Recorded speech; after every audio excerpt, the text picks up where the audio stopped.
짧게 하겠다는 겁니다. 어떤 설교를 이렇게 짧게 한다는 것이 어려울까 쉬울까요? 어렵습니다. 10분 설교로 대신할 터이니 12시 전에 끝나도록 하겠습니다. 여러분, 성경은 예수님의 이 부활 사건에 대해서 매우 귀중하게 다루고 있죠.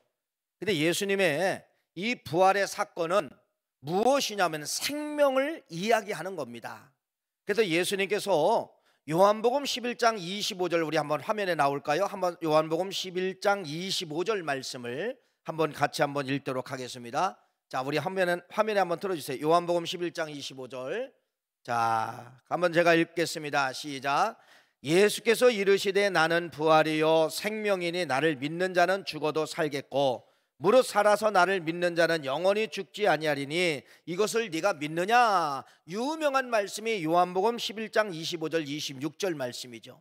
예수님께서 생명이라고 하는 이 말씀은 바로 무엇이냐면요, 이런 뜻입니다. 우리 인생은 죽게 되었다는 겁니다. 태어남과 동시에 누구나 다 죽게 되는 거예요. 이 사탄 마귀가 이 권세를 가지고 세상의 죽음의 왕이 된 거예요. 그래서 여러분, 누구나 태어나면 그냥 죽게 된 거예요. 그래서 주님은 뭐라고 말씀하시느냐? 예수께서 이르시되 나는 부활이요 생명이니 나를 믿는 자는 뭐한다? 죽어도 살겠다. 죽어도 살겠다. 혹시 살아서 나를 믿는 자는 영원히 죽지 아니하리니 네가 이것을 믿느냐? 이렇게 말씀하고 있다는 겁니다. 그래서 이 부활의 참 증거는 바로 뭐예요? 생명의 생명.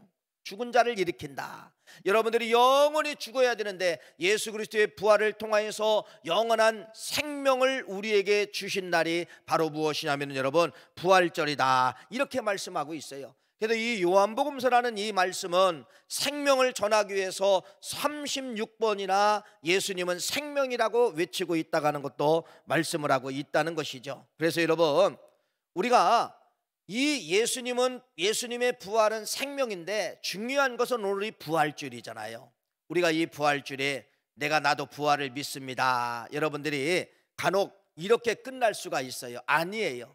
오늘 여러분에게 주시는 말씀은 여러분, 부활은 가슴에 집어넣는 걸로 끝나면 안 되고 반드시 뭐 해야 된다? 토해내야 된다는 것입니다. 이게 부활의 증거예요. 그래서 여러분들이 오늘 이 부활을 나는 믿습니다, 가슴에 집어넣은 걸로 끝나면 안 돼요. 지금까지 여러분들이 수많은 부활절을 경험했어요. 다 가슴에 간직했어요. 알고 있는 거 간직했습니다. 믿습니다, 간직했습니다. 지식으로 모든 걸로 다 마음속에 간직했는데 오늘은 이 말씀을 통하여서 여러분들이 간직으로 끝나면 안 되고 뭐하냐? 선포하라는 것입니다. 예수님이 부활하셨습니다. 입으로 고백하고 선포하라는 거예요. 오늘 여러분들에게 결혼을 나눠주지만은 만나는 사람이 있다가 하면 혹시 여러분들이 부활을 나눠주면서 예수님은 부활하셨습니다라고 선포하셔야 된다는 것입니다. 왜 선포가 중요하느냐? 여러분, 부활은 간직할 때 생명의 역사가 일어나지 않아요. 근데 이 부활을 여러분 가슴에 있는 것을 보낼 때, 우리가 외칠 때, 바깥으로 나갈 때, 이때 뭐가 역사가 일어나느냐? 생명의 역사가 일어난다는 것이 이게 성경에 증명되어 있는데 그것이 누구를 통하여서? 베드로를 통하여서 증명해 주고 있다는 것입니다. 여러분이 아시는 것처럼 베드로가 누굽니까? 배은망덕한 사람이고요, 배신자예요. 예수님의 수제자로서 3년 반 동안 따라다녔지만은 여러분, 예수님을 마지막에 부인합니다.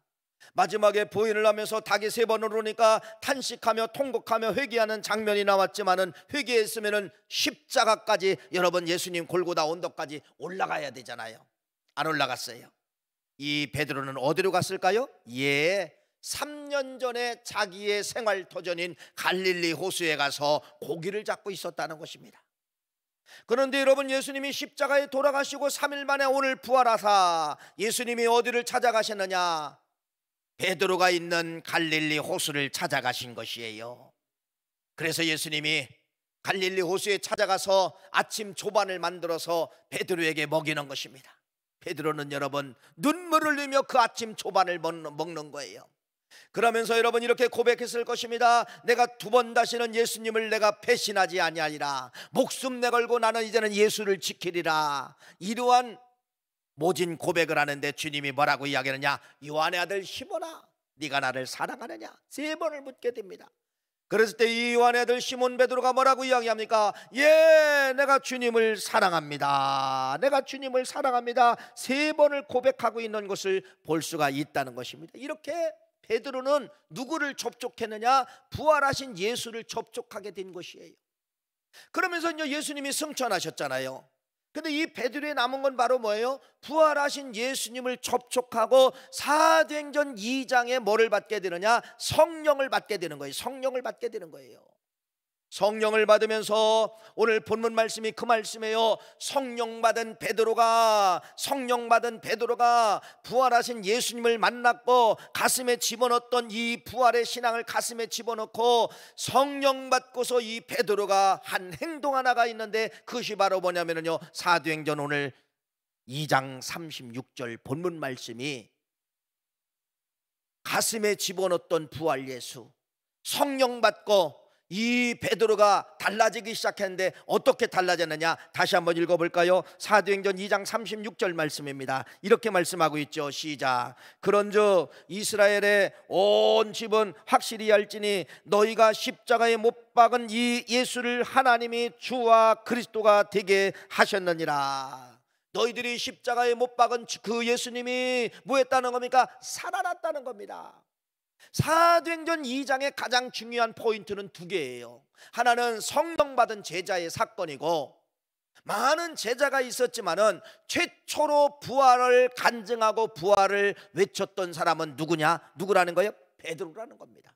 그래서 이 사도행전 2장 36절 말씀에 최초로 예수님은 살아나셨습니다, 너희들이 죽였지만은 예수님이 살아났습니다 라고 하는 것을, 부활을 선포하는 거예요. 부활을 외치는 거예요.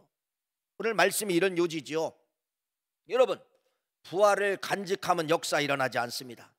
예수님의 부활은 생명이에요. 그러면 여러분 가정의, 사업처의, 일터의 생명의 역사가 일어나야 되잖아요. 언제 일어나느냐? 외칠 때 일어난다는 것입니다. 외칠 때 생명의 역사가 시작이 된다는 것이에요. 그래서 2장 36절 말씀에 이 베드로가 뭐라고 이야기하는 거예요? 부활을 외치고 부활을 간증하고 부활에 대해서 소리쳤을 때 어떤 역사가 일어나느냐? 여러분, 부활을 외치면 반드시 생명의 역사가 일어난다고 말씀하셨죠? 예, 그것이 생명으로 화답하고 생명으로 돌아오게 만들고 생명의 역사가 바로 무엇이냐면 사도행전 3장이에요. 그래서 사도행전 2장과 사도행전 3장이 있어야 된다는 만남에 대해서 말씀하고 있는 거예요. 그러니까 여러분들은 사도행전 2장 부활을 외치면은 반드시 사도행전 3장의 기적을 주신다는 겁니다. 생명이 돌아오게 만든다는 거예요. 돌아왔어요. 어떤 증거가 돌아왔을까요? 예, 사도행전 3장 4절 8절 말씀 우리 한번 화면에 나오죠? 한번 읽어봅시다. 사도행전 3장 4절 8절 말씀 시작. 베드로가 요한과 더불어 주목하여 이르되 우리를 보라 하니 그가 그들에게 무엇을 얻을까 하여 바라보거늘 베드로가 이르되 은과 금은 내게 없거니와 내게 있는 이것을 네게 주노니 나사렛 예수 그리스도의 이름으로 일어나 걸으라 하고 오른손을 잡아 일으키니 발과 발목에 곧 힘을 얻고 뛰어서서 걸으며 그들과 함께 성전에 들어가면서 걷기도 하고 뛰기도 하며 하나님을 찬송하니. 멋진 말씀이에요. 여러분, 사도행전 3장만 읽고 사도행전 3장만 본문 가지고 이 말씀을 한다면 여러분, 여기는 뭐가 나오냐면요, 베드로의 위대성이 나와요. 베드로의 위대성, 베드로의 능력, 베드로의 기적, 이렇게 나옵니다. 오늘 말씀 어떤 거예요? 나면서부터 걷지 못하는 사람을 베드로가 뭐 했다는 겁니까? 이 걷지 못하는 사람을 걷게 만든 사건이 사도행전 3장 4절과 8절 말씀이죠. 그런데 여러분 잘 보세요. 사도행전 3장만 있으면 모든 것이 베드로에게 박수가 가고 베드로에게 능력이 가고 베드로가 잘했다라고 여러분 박수치고 여러분들이 주목할 수 있지만은 베드로는 이렇게 말합니다.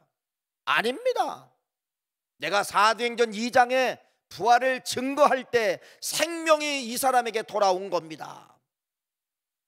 내가 부활을 외칠 때 생명이 이 사람에게 돌아오고 기적이 돌아왔습니다 라고 하면서 베드로가 실제로 이제 그걸 푸는 거죠. 안진뱅이를 일으킨 사건에 대해서 베드로가 뭐라고 그것을 풀게 되느냐? 15절 말씀, 사도행전 3장 15절 16절 한번 읽어봅시다. 그게 그렇게 푸는 겁니다. 읽어보세요. 시작. 생명의 주를 죽였도다. 그러나 하나님이 죽은 자 가운데서 그를 살리셨으니 우리가 이 일의 증인이라. 그 이름을 믿음으로 그 이름이 너희 보고 아는 이 사람을 성하게 하였나니 예수로 말미암아 난 이 믿음이 너희 모든 사람 앞에서 이같이 완전히 낫게 하였느니라. 할렐루야. 15절 뭐라고 하지요? 그를 살리신 부활하신 분이 이 사람을 뭐 하겠다는 거예요? 걷게 했다. 그러니까 여러분, 베드로는 이거예요. 내 실력이 아닙니다. 지금까지는 여러분 베드로의 능력, 사도행전 2장에 성령 받고 베드로의 능력 이렇게 해석했지만은 베드로는 뭐라고 이야기하느냐? 내 능력이 아닙니다. 나는 부활을 외쳤을 뿐인데 그 부활하신 예수님이 생명이 돌아오게 만들었습니다. 낫게 만들었습니다. 이렇게 베드로는 뭐라고 이야기하는 거예요? 부활의 위대성을 우리에게 알려주고 있다는 것입니다. 여러분, 지금까지 얼마나 예수를 믿었고 부활주를 얼마나 경험했는지 모르지만은 부활을 여러분이 믿는 걸로 끝나면 안 되고 반드시 가슴에서 나와야 됩니다. 외쳐야 된다는 것이죠. 그래야 생명이 돌아온다는 거예요. 여러분 환경에 이런 얼마나 아픈 환경들이 많이 있습니까? 나면서 걷지 못하는 환경, 쓰러진 환경, 걷지 못하는 환경, 뭐 가정의 환경, 물질의 환경, 자녀들의 환경, 여러분 이러한 흑암의 환경들이 있지만은 이러한 환경들을 일으키는 것은 바로 무엇이냐? 예수님 부활하셨습니다라고 여러분들이 만백성에게 외치면은 여러분 반드시 외치는 소리를 듣고 생명이 돌아온다.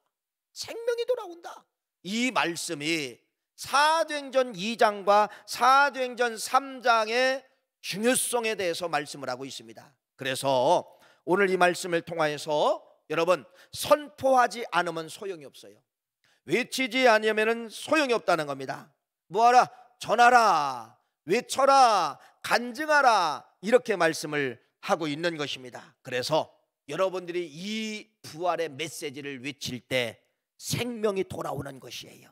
그래서 여러분 가정 속에 이러한 여러분 흑암의 세력들이 있잖아요. 이런 흑암의 세력이 있을 때 뭐를 사용하라는 거예요? 베드로처럼 사도행전 2장을 사용하라는 겁니다. 예수님은 부활하셨습니다. 예수님의 부활을 선포하면 여러분 일어나는 역사가 나타나게 된다는 것이에요.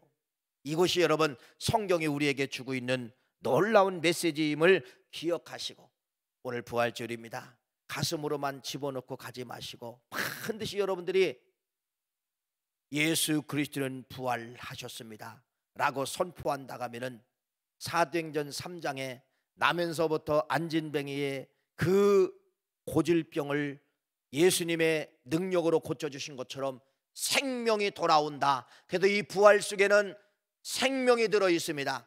여러분이 베드로가 간증했습니다. 베드로는 체험자입니다. 여러분 이 시대에 베드로의 두 번째 이어서 간증자가 되고 체험자가 되시는 그러한 역사가 여러분 안에 있으시기를 간절히 축원합니다.